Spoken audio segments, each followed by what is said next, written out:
Good morning, everyone. Welcome to Modern Homesteading with Tessa, where I show you how to feed yourself and to become more self-sufficient. Today, I'm going to be giving you guys a pantry tour and showing you what I have preserved so far this year and what I have in the pantry. Nice. Hi, Kevin. Hey, Kevin. Oh, yeah. That's the good stuff. Nice. So as we're heading into winter, canning season is kind of winding down unless somebody gets a buck and I do some bone broth or something. But the garden's pretty much slowed down. Good morning, ladies. Pamela, Annie, how are you now?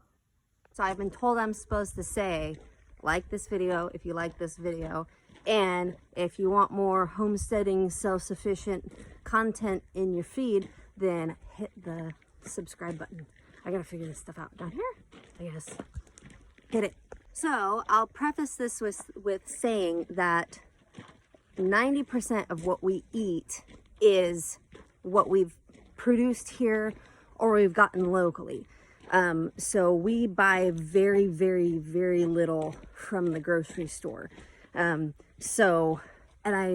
I love that. That's like a dream come true for me.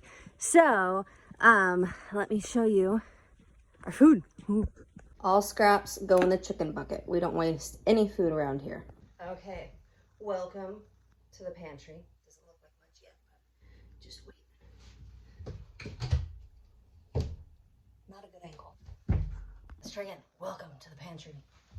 Da-da-da. Okay, so I really need to go through and organize this, but oh my gosh, let's start, I guess, over here and then work our way over. So this is all pickles. So I just did a pickle making video. These pickles are so good. And that might be enough pickles for the year.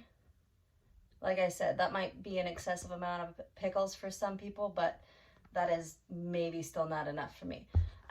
So then, let's see. These are all pickled padrones, peppers, and I have more in another cupboard. I really do need to go through and organize this. Maybe I should do that before I do a video. Pickled jalapenos, those things are delicious. These are pickled. We smoked them first and then pickled them. Oh my gosh, so delicious. We did the same thing with green beans last year. Smoked the green beans and then made dilly beans out of them. Smoked dilly beans. Like, you want to like win the charcuterie board contest? Yeah. So those are really good. And I made those both whole and slices and stuff. Then we've got, these are the spicy pickled carrots. So they're really good on tacos. And just to eat straight out of the jar. But it's basically, there is carrots, jalapenos, radishes, garlic, obviously. And then there's a wedge of lime in each one as well. And there's a lot of lime juice. There's chili pepper flakes. Those are super good. What else we got? Ooh, pickled cauliflower. Moving on down, this is some pork and beans, some red beans, and then these, we go through a lot of these. So this is just pinto beans. And I do buy the dry pinto beans, but then I can them. And this is like one of the easiest canning jobs that you will ever do. So this is always like if somebody's just learning how to pressure can, I tell them to do beans first. So basically what you do is you take dry beans. I have to look at my recipe, but I think it's a 1/4 cup of dry beans. You top it off with water. You can add a teaspoon of salt if you want. You put the lid on and then you pressure can it, and then it comes out cooked, shelf-stable, ready-to-eat beans. And we eat a lot of these. So throw them in, like if I'm making a soup, or we just want a side of beans, or in making chili or whatever. These things are really nice to have around, and I would way rather do one canning project and have cooked beans like ready to go than ever try to remember to soak beans and then cook them forever. So super handy convenience food. And next, more pickles. Regular, just canned green beans. Everybody likes green beans. These were some dry canned carrots that I think I needed to fill space in the canner or something, and I just threw some carrots in a jar. So that's that. What else we got down here? Ooh, potatoes.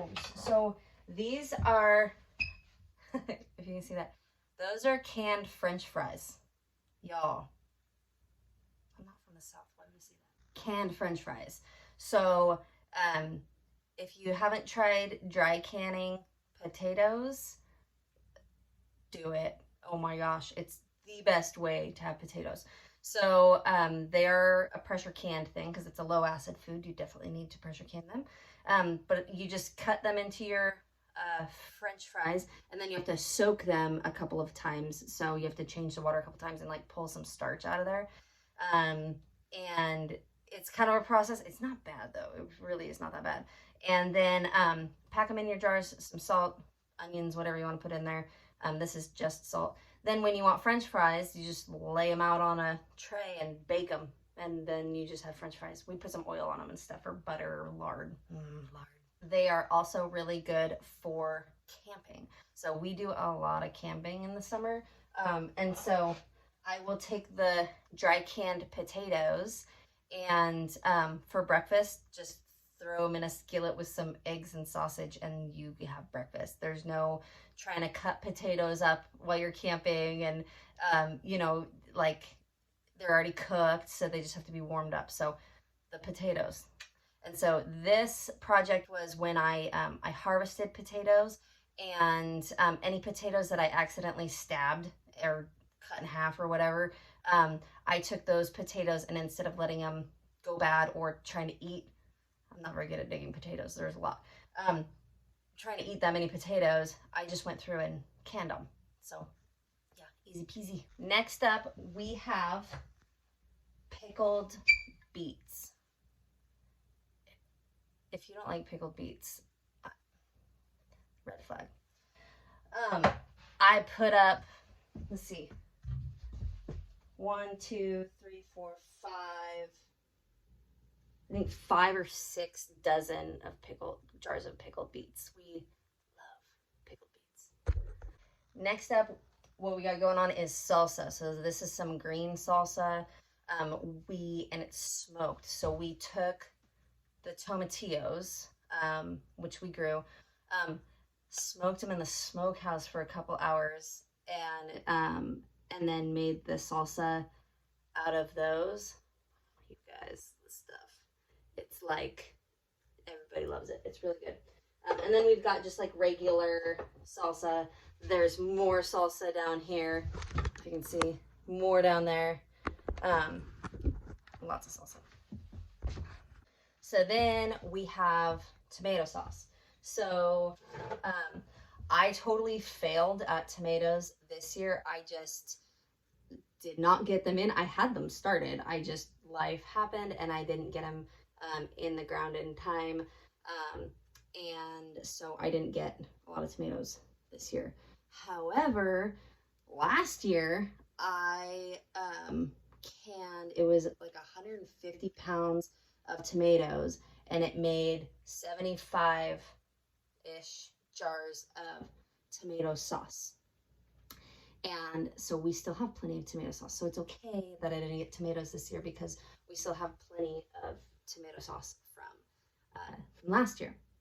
So tomato sauce. Oh my gosh, I love the pickled beets in these jars. They're delicious. Don't eat a whole jar at once. You will regret it. So next up down here is smoked elk bone broth. Heavenly. So like I mentioned earlier, canning season's winding down unless someone gets a buck, and then I can do buck broth. So what you do for this is all those bones that you usually like just dispose of and waste, don't do that. Don't bring them to me. I will make all the bone broth.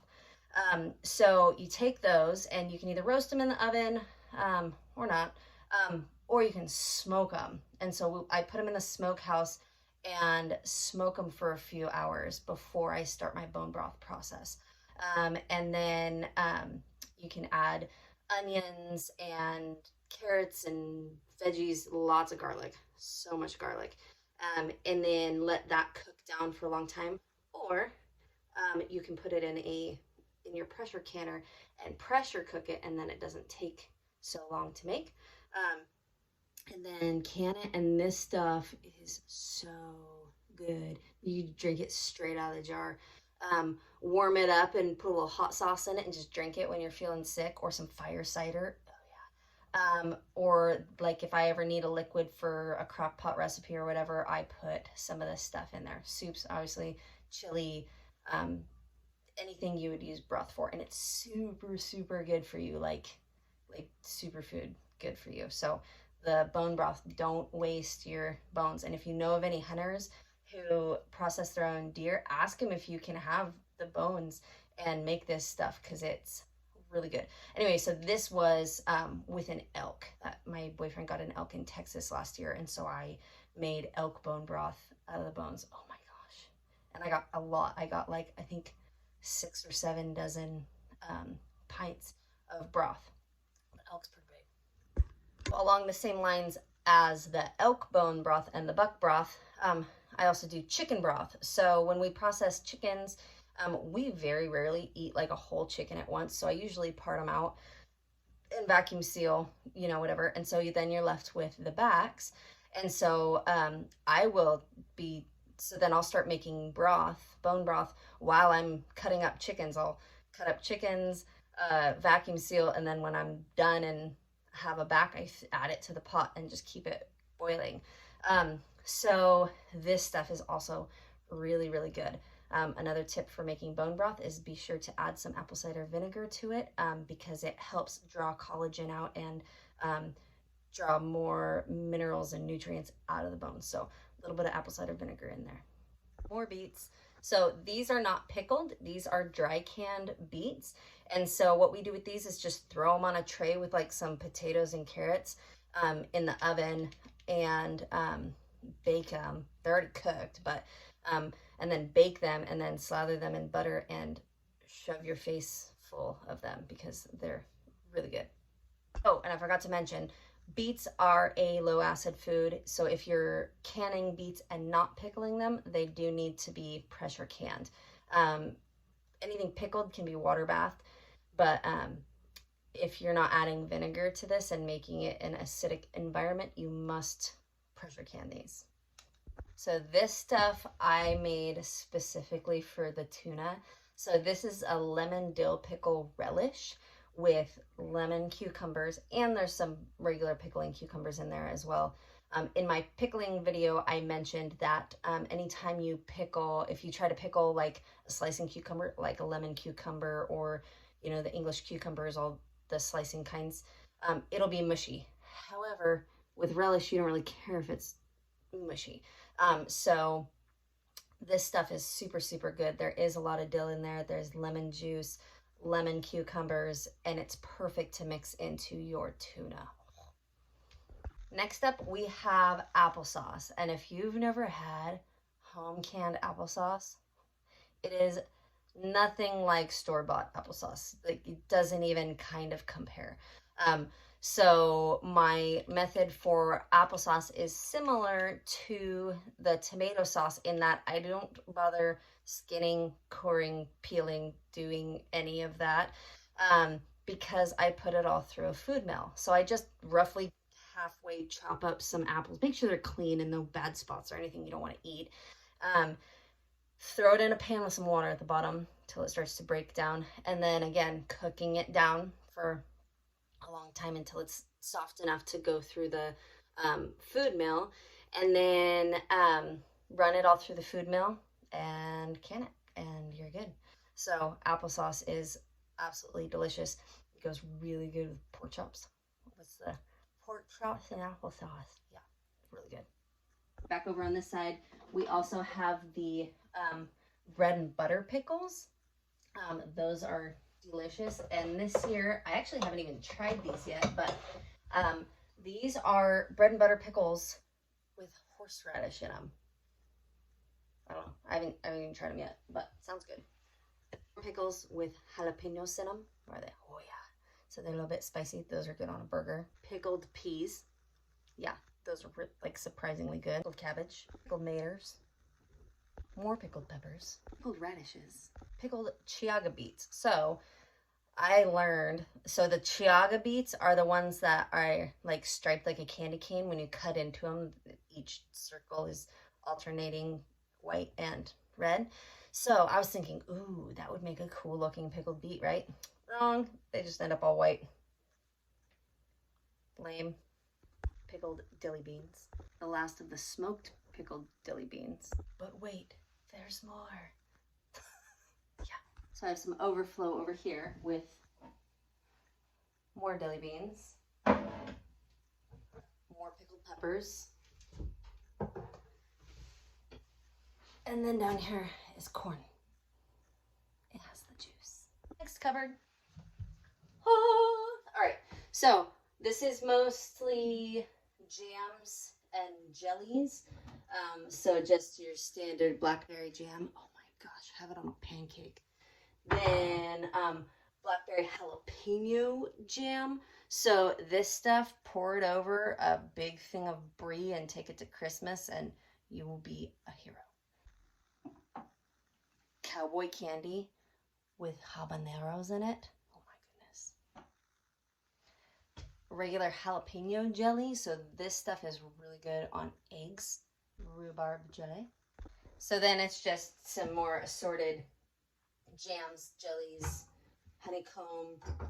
Ooh, fire cider. This stuff is so good for you when you're sick, or make a salad dressing out of it. I'll just keep a jar of this next to my bed if I'm ever sick. So what it is you take, oh my gosh, all this stuff. I'll have to do a fire cider making because I do need to make more. Like jalapenos, onions, garlic, turmeric, ginger, horseradish, rose hips if you have them, bunch of like immune boosting stuff, and then you cover it all in apple cider vinegar with the mother, and then you let that soak for like a month, and then strain it all off and put the vinegar into jars, and it's like spicy, so much flavor, and you drink it and you're like, yeah, that's good for me, like that's gonna make me feel better. It's good. Then up here I have some turkey soup. So after Thanksgiving, I usually make a giant thing of, or can a bunch of turkey soup. So I'll make a bunch of turkey bone broth stock, and then I pack my meat and vegetables and everything. The meat is cooked, but the vegetables are raw. So carrots, onions, potatoes, celery, whatever you got laying around.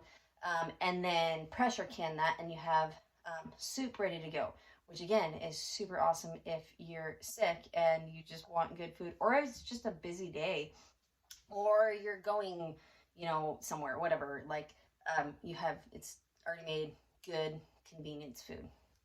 So then up here we have eggs. So these are water glassed eggs, and these are from July 5th, 2021, and they're still good. So I've gone through most of my water glass eggs, but I saved these to just experiment and see how long they stay good for, because they say they'll be good for like 2 years, which I don't ever need eggs to stay good that long, because the chickens always lay, you know, they start laying again in the spring. So it is nice to have eggs through the winter while the girls are taking a break. We don't put lights on our chickens. We feel like they deserve a break, and we like to follow the natural rhythm of you know, the seasons, and we feel like it's probably good for our chickens to do that too. I don't know. So so it is nice to have eggs over the winter. And they're good. So the biggest differences that I've seen with the water glassed eggs is the whites get runnier. So like when you crack a fresh egg, the white, it stands up and it's like obviously very fresh, you know. So the whites do get runnier.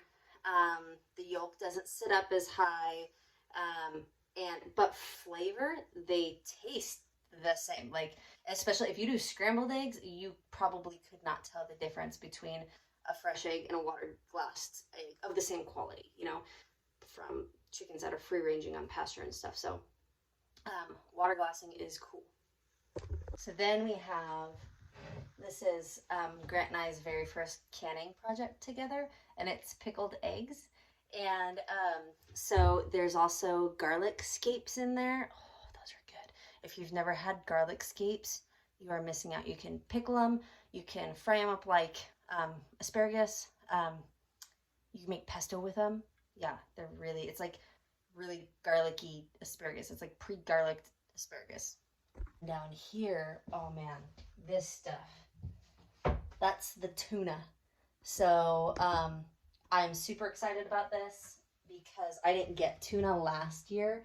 And so I went like, I was like hoarding my last jar for the last several months. Anyway, so I didn't get tuna last year, so but we did get tuna this year, and we got 100 pounds, and it made, 50 something pints of tuna. And this stuff, oh my gosh, once you have this tuna, you will realize that everything from the grocery store is kept. This is so good. So definitely worth doing.